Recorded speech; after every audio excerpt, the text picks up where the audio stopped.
Hey DIYers, today's gonna be a little different video. Where I'm at here in Texas, they are building houses like crazy everywhere. And so not far from my neighborhood is another subdivision going in. And here in Texas where I'm at, everything's put into subdivisions so they can have HOAs and charge you for them. But I thought it'd be nice for you to kind of see what you're getting when they build your house. Now these houses I'm looking at start around 1,574 square feet and go up to over 2,000. And the price ranges from the very, very high 200s where, you know, $10 more, it's 300,000, up to 400,000. So some of you that buy new houses or thinking about buying a brand new house, that'd be nice for you to see what goes into these. And honestly, I think at this price range, this day and age, these are starter homes. Let's go in here and look at this one and see what we get. So this first house we're coming to, I want to show you, this is what you get for your vapor barrier. This piece of crap cardboard. For 300,000. You get cardboard. Look how thin this is with a little plastic. That's your vapor barrier. So one thing they could do, and it wouldn't add that much, let's say it adds $1,000. One worker a day, 3 rolls of tape at $20 a piece. Hell, we even say $30 a piece. So you got $100 in material and a day's labor, which is probably what, let's say 250 bucks. So you got $500 in. Charge an extra $1,000, $1,500 onto the house. Go around with what they did here around the window, but do it over every one of these seams and their nail heads, and that would at least seal it up so it's a little more airtight, because they're not using spray foam on the inside to seal this up, they're using bad insulation, and it's not gonna air seal anything. Now, windows.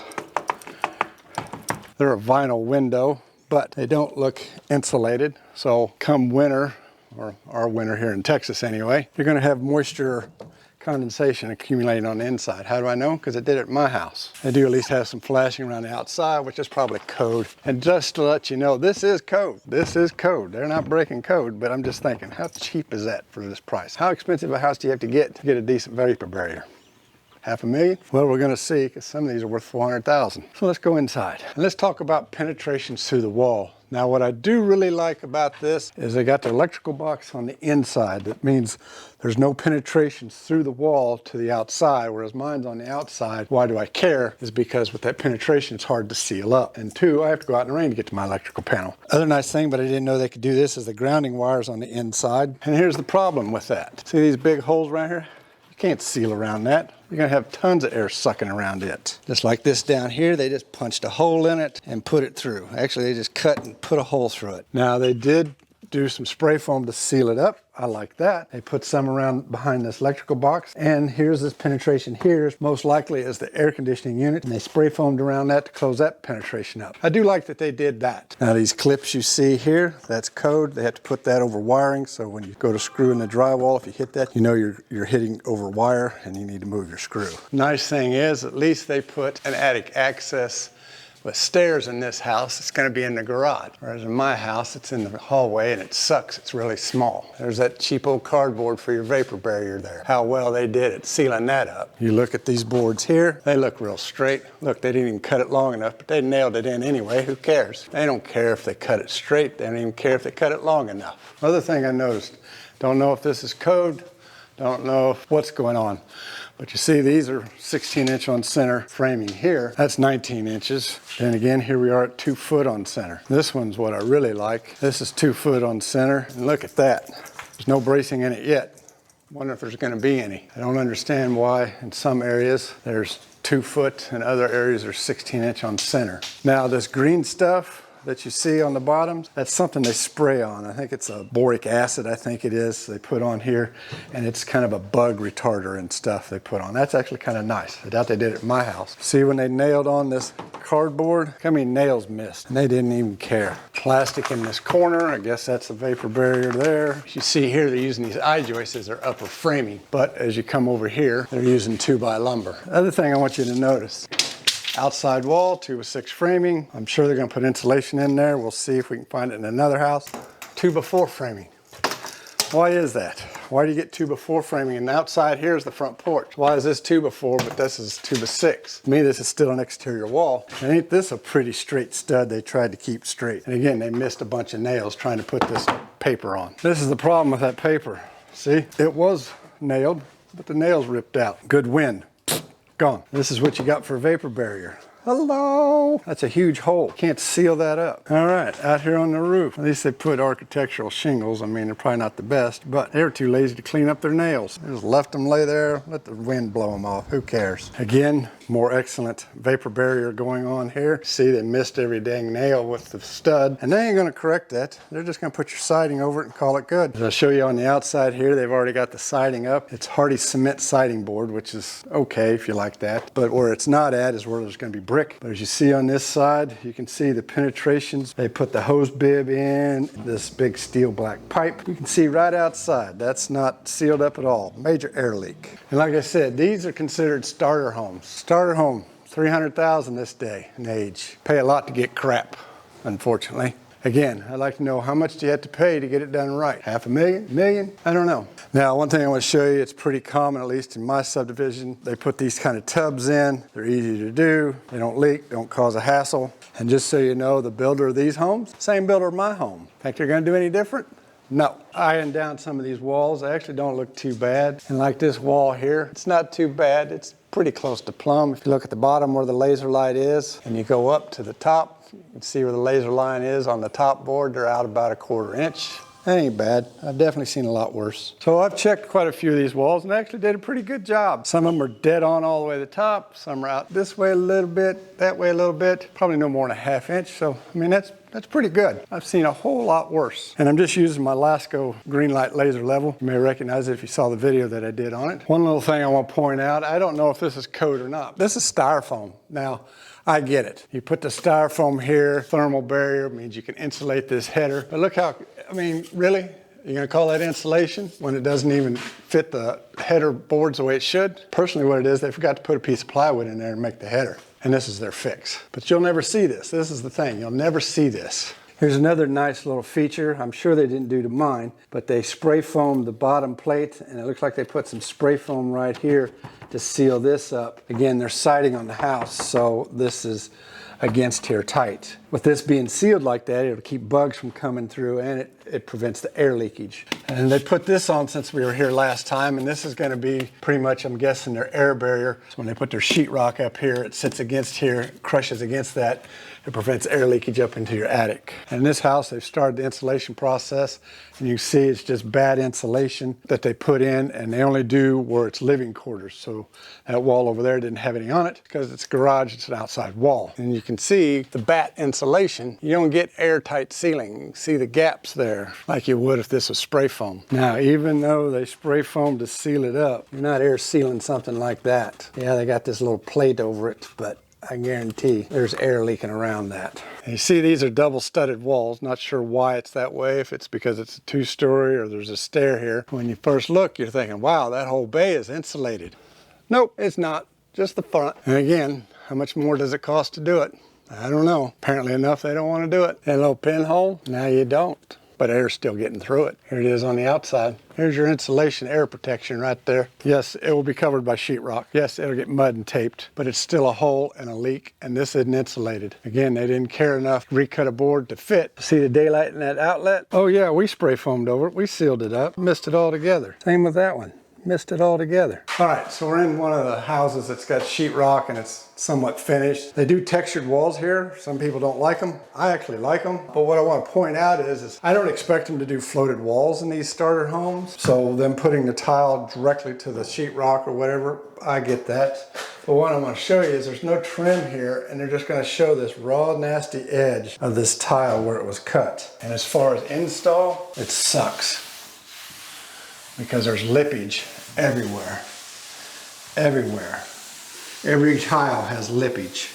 $300,000, that's what you get, lippage. Cheap old contractor grade vanities. But again, here's your little soap dish. You're seeing the raw edges of the tile instead of having the top tile come forward. Granted, you'd see a raw edge that way. That's what $300,000 gets you. It's kind of a shame. So we're in one of the bedrooms here, and I just wanted to show you the light fixture. Personally, cheap. While that might be an LED, there's no way it's going to be that bright in here. I feel this is going to be a dark room. Really? Is it that much more to get a light? I guess so. We're out here on the back patio. I will say this is a nice back patio. I wish I had one this big that was covered. I like that they finished the top whereas at mine it was just plywood. Back when I did my house painting videos, you can go look where I had to sand it so it didn't look so ugly. Again, it's a James Hardie siding, cement fiberboard. This is how careless they care about painting. Look at this line, it's onto the frame instead of making it sharp. Now these are what they call track homes. For those of you who don't know what that is, basically they've got I think this area has 6 different floor plans, and they just mix them up and they just bam them out in different arrangements around here. There's a few changes that can be made if you buy the house before pre-construction. The homeowners do have some choices on. Look at this cheap old light. Could they not put a light with a ceiling fan out here, make it a little nicer? I guess not. You'll notice the trim paint is only on the surface. They don't do the edges. I forget what they call it when they do that, but that costs extra, and apparently they charge quite a bit for that. If you go back and look at the videos where I painted my house, I painted all that. And honestly, I'm not sure how they get paid. I'm thinking the general contractor, I think, gets paid by the square foot, and the workers get paid by the hour, but their job is to come in here, slam this thing together as fast as they can, and get it done to get paid, because the faster they get out of here, the more profit they make. I'm not against somebody making a profit. I'm not against somebody making a living. But really, $300,000 gets you crap, in my opinion. Now, I am shocked because they didn't do this at my house. They put flashing over the windows. And they did it here, of all places, in a covered patio. I'm really shocked. We'll have to look and see if they did it on any of the other outside windows. Because at my house, they don't have any. Trim molding, one, it's that MDF. I expect that, no big deal. But one, look how skinny and cheesy it is. And two, they didn't even bother to try and get it close to the wall. They're just gonna rely on caulking to fix all their crap. But honestly, this don't look like baseboard. If you wanna know the truth, that looks like door trim they're using as base mold. Gonna rely on caulking? That's a huge gap to rely on caulking. Honestly, they just cut it too long. Instead of just cutting it better, they said, screw it, we'll just fix it like it is. Again, this to me looks like door trim. It almost looks like what's on the doors. And you can see around here, same thing. What that tells you is that you got a bow in your sheetrock. Now around this hose bib, they're relying on caulking, which isn't doing a very good job, to air seal. I'll show you on the other side. That ain't airtight, and that's not in the attic. The ceiling's gonna go up there. So they didn't air seal that up. This is their attempt, and I guess they said screw it and went on. So they did put flashing over these windows, which I'm happy, because they did not do that on mine. Can't tell because of the paint, but you got probably a 1/4 inch sticking out here, and you're flush here. As they say, that just ain't right. This is what you get, people. You move into a brand new house. You think for a brand new house, you're gonna get all kinds of goodness. This is what you should be looking for if you're gonna buy a new house. Well, one thing I want to talk about is the countertops. I like the colors, granted, that's fine. Granted, this day and age is cheap, but what I want to point out is, yeah, it's 3/4, which is, I think, is typical. Instead of having what they call a rolled edge, basically, which means they cut another sliver, glue it underneath, and you got a rolled edge, so it looks like you got a double thick. So I'm in a bathroom that's a little more finished, if you will. All they've done, as I showed in the other bathroom, that raw edge they had, all they did here was just paint it so you couldn't see it.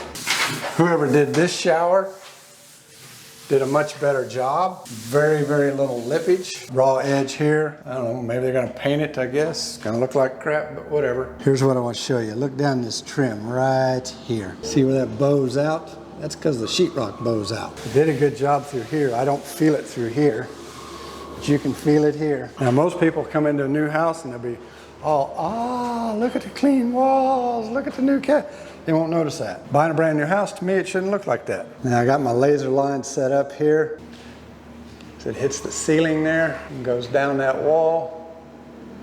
And that's how far out it is, down this span. We're almost 1.5 inches out. For that distance, we're about 1.5 inches out of plumb. Just wanted to show for those haters out there that made those comments on the videos I show where I put rebar and mesh in my fence stuff. They put rebar in the sidewalks too, and an expansion joint. And when I first walked in, I thought, wow, this is some nice flooring. It's just some roll out laminate. It's not even laminate.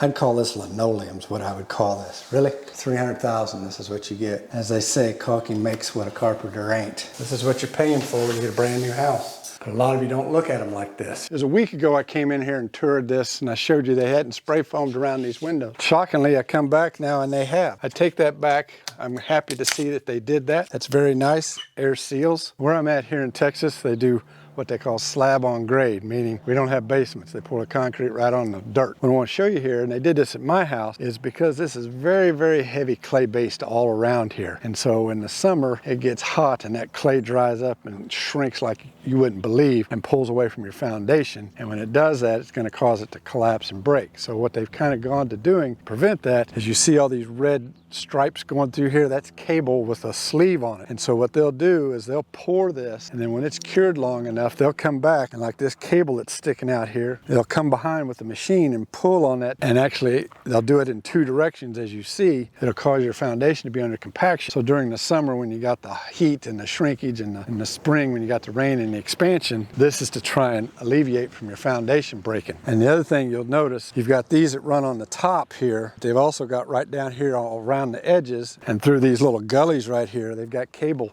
that runs down and then comes up. And so what they'll do when they pull that, it causes it to give it just a little bit of a, what you call a camber, again, to try and prevent any foundation issues from the shrinking and expansion of all this clay that's around here. So you see this foundation's been poured, and here's those cables sticking out like I talked about. They haven't come back through and pulled yet. So I don't know if this is code or not, but these are called cripples, but I guess these are called half cripples. I don't know, is it code? Is it okay to do that? I got a king and a jack stud. When you go up here, the cripples are all the way to the top. And it's not just that window, this one also. Somebody knows, is that okay? Is that allowed? Is that code? Now stick around, because we're gonna go to another subdivision that's being built, and the prices are actually the same, a little better. And in my opinion, the house is built better. So it can be done better. Just depends on what builder it is. And some of you might be asking, well, who cares if you got an airtight garage? That's what it's for, is a garage. But if you're like me and you got a little shop in it, can't air condition it, well, because I got too much air leakage everywhere and it's not insulated. I'm getting picky, I'm sure. Some of you couldn't care less that you think this is great. I'm just thinking if I'm paying $300,000 or more for a starter home, it ought to be good. Now we're in a different subdivisions by a totally different builder. It's not far, really, maybe half a mile from where we just were. These houses, as I'll show you, to me, are a better built home. Now, one thing I like, just like I liked in the other one, you've got the electrical panel on the inside, which means you don't have any outward penetrations to have to worry about sealing up. Here in a minute, I'll show you that it's not necessarily the problem in these houses. But I like that because one, it's inside, you're out of the weather, and two, there's no exterior penetrations. And this is why I think these are a better built home. Spray foam insulation. Now this is open cell spray foam. And how do I know? Well, one, because of how it feels, it's much squishier. Two, in one of the houses, I actually found an insulation spray inspection, and it said it was open cell foam, and it said these are 2x4 walls, and that it's R13.5 for that wall. Again, this is a different builder. Price point wise, they're roughly the same. The sizes are close to the same, but they're able to put spray foam in. Now they still use that paper, cardboard vapor barrier on the outside like the other houses do, but yet the spray foam is gonna seal all that up, and you have to worry about air leaks with your penetrations and stuff. One thing I do want you to see, and I do not like, I wish they wouldn't have done this, is look at this narrow overhang. Go down to there, it's maybe a foot, but what do you got, maybe 6 inches here? It is vented, but I don't like how narrow that overhang is. I would like to at least, honestly, I'd like to see a 2-foot overhang, but at least 18 inches. At best, that's 12 inches. I guess take that all the way around. Why they didn't do it, because it's over the garage, I don't know. But I don't like that. With more overhang, when it rains, less water is going to get up to this height. So if you had a 2-foot overhang, and even with it raining, you may not have any water hitting to clear down here. Whereas that little narrow overhang, you're gonna have water clear up here. But it's nicer to have that overhang so when you open your window and it's raining, it doesn't rain inside your window. Whereas if you got a larger overhang, it shields it more and you can have your windows open when it's raining. One thing I'll say about this subdivision is they tend to be a lot more sloppy at their job sites. They don't have anybody doing any pickup or cleanup. I mean, you can see all this garbage in the garage and it's a weekend.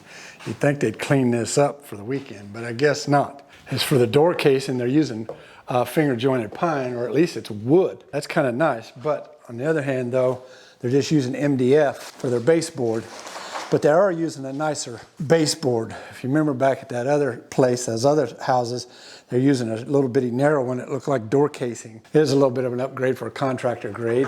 So either their cut's not square or the wall's not square. I'm guessing it's the wall. So I guess they didn't take the time to do a scribe to get a good fit. Little gap there. Caulking makes the carpenter what he ain't. We're in the upstairs attic area where the HVAC system is, and you can see it's all spray foam, so this is going to be a conditioned space. Spray foam clear back over in there. All open cell again because of how thick it is. Price point's roughly the same as those others. They're back in there, spray foam. And I mean, this is why they get away with the narrower overhang, but I'd still like to see a bigger overhang even though this is a conditioned space. Much tighter, much more energy efficient house. In fact, They actually have a sign down there for the model home that these are a more energy efficient house. And you can pay just as much for this to get that type of house as opposed to where we was at before and get a lesser house.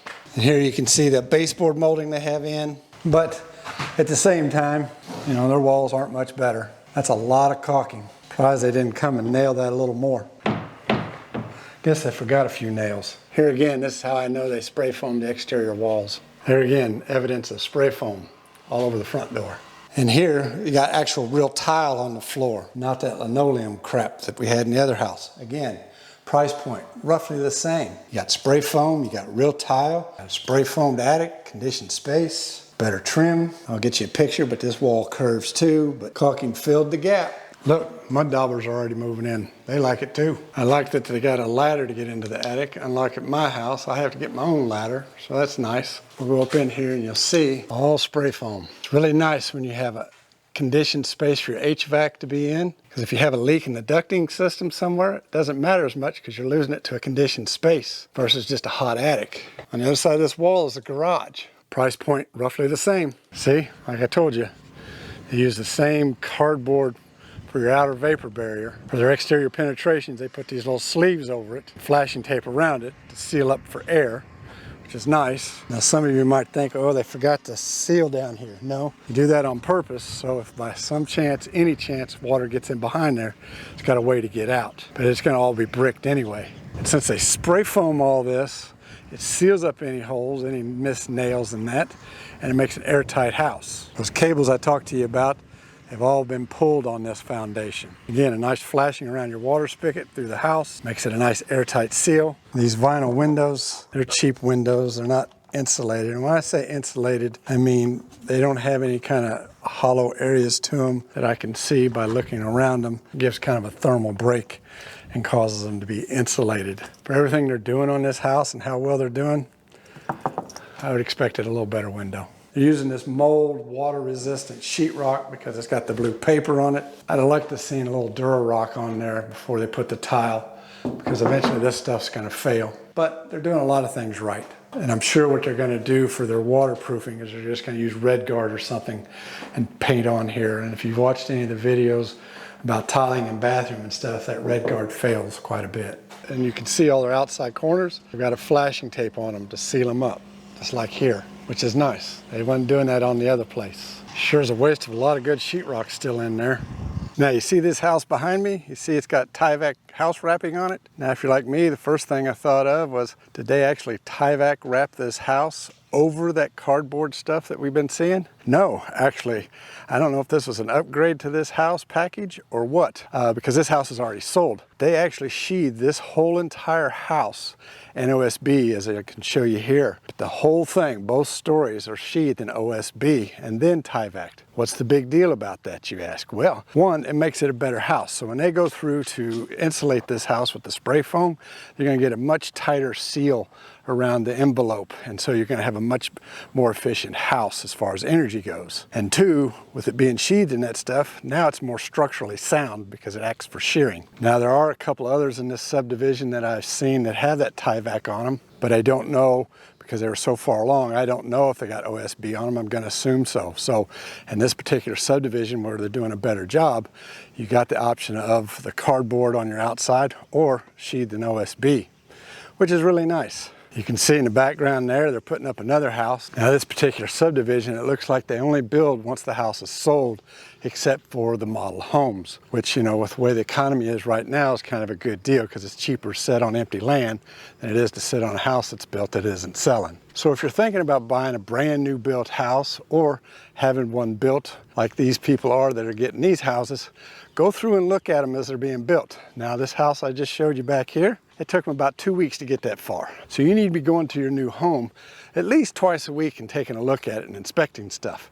Maybe some of the stuff they're doing isn't wrong, but ask questions and see, because if it is, get it fixed now before the sheathing and everything hides it and you can't see it. Now some of these things I pointed out, are they going to cause a problem? In the sense of cause a problem to where you're going to have to do repairs? Probably not. But in the sense of causing a problem, let's say an air leakage, costing you more money for your heating and cooling in the summer and the winter, yeah, it's going to cost you that way. You're just not going to see it. Or some of these other problems I pointed out, you may not show up for years to come, and by then they're out of the warranty. So you only get about a year warranty, I believe, on these houses. Now, I don't know about semi-custom or custom homes, but these you get a year, and after that it's yours. If you're going to build a brand new house, in fact, before it's even built or anything started to be built, go through and ask your contractor about some of these things I've pointed out. Get it fixed ahead of time. Ask what they will and will not do, and what they're going to charge extra if they do that. That way you know. Like this OSB package they got on this house, let's say it run them $5,000 extra.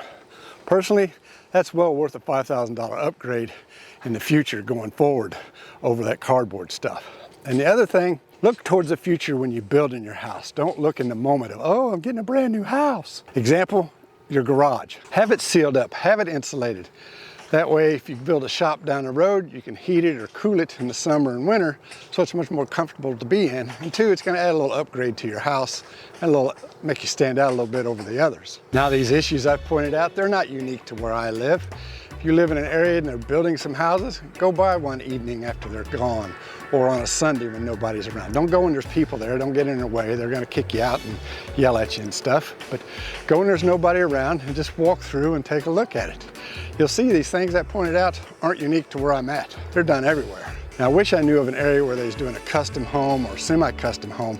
I'd like to go through and tour that and see if all these things that I'm finding in these houses are taken care of, or are they in those houses and they just don't care either. But I would think for a semi-custom to custom, especially a custom home, you know, you're talking $1 million plus, these issues you wouldn't see.